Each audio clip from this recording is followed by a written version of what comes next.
Memasuki ruang persidangan, hadirin mohon untuk berdiri.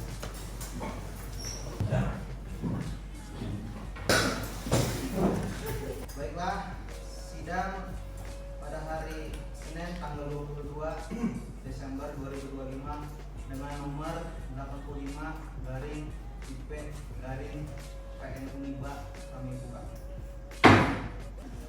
Baiklah, apakah saudara terdakwa sehat pada hari ini?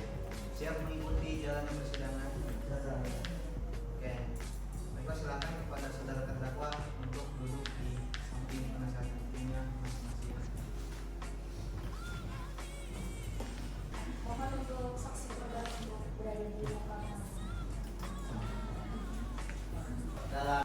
Sebelum perkenalkan, nama saya Ali Hasan, saya pemilik sekaligus direktur utama PT Wacanarta, sebuah perusahaan yang bergerak di bidang konsultasi legal dan analisis data bisnis. Saya bertanggung jawab penuh atas operasional, kebijakan, dan pengelolaan perusahaan tersebut.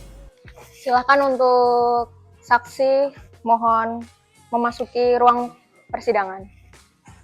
Saudara saksi, apakah saudara saksi dalam keadaan sehat jasmani dan rohani dan siap memberikan keterangan dalam persidangan? Saudara hanya menyalin laporan tanpa memenuhi substansi keuangan. Jawab iya atau tidak. Yang Mulia, izinkan kami menanggapi sebelum opini sesat ini dibiarkan mengendap di ruang sidang.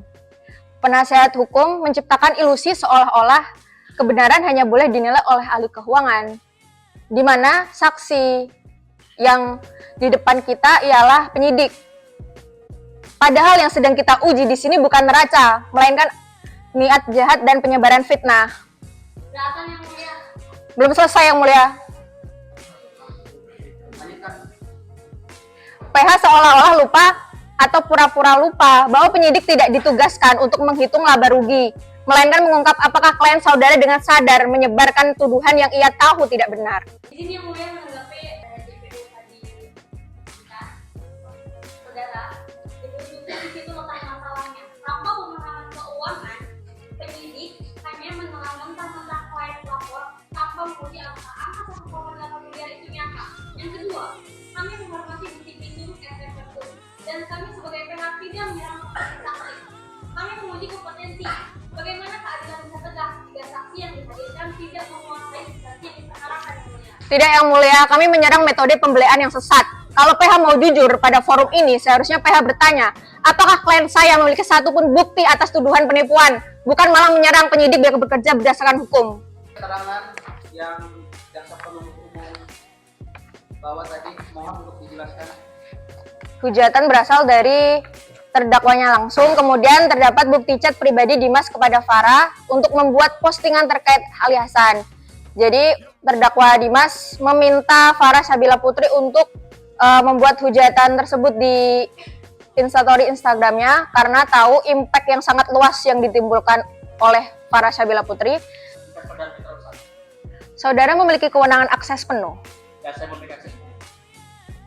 Bagaimana kondisi keuangan PT Wacanarta sebelum adanya unggahan media sosial yang menjadi perkara ini? Sebelum ada unggahan tersebut, kondisi keuangan PT Wacanarta berada dalam keadaan stabil dan sehat.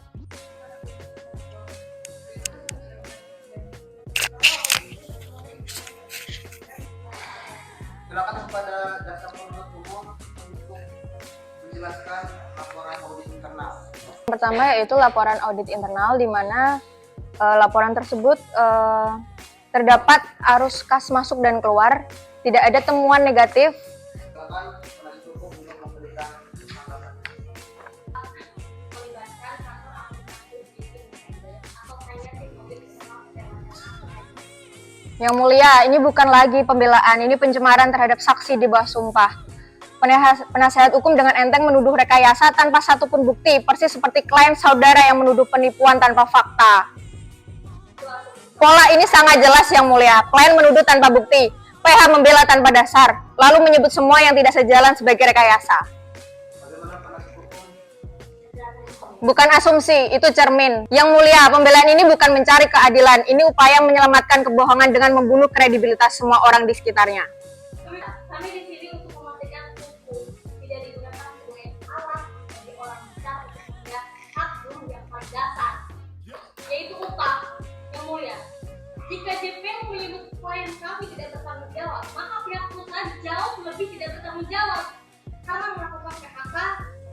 berpihak dan menahan gaji secara diskriminatif.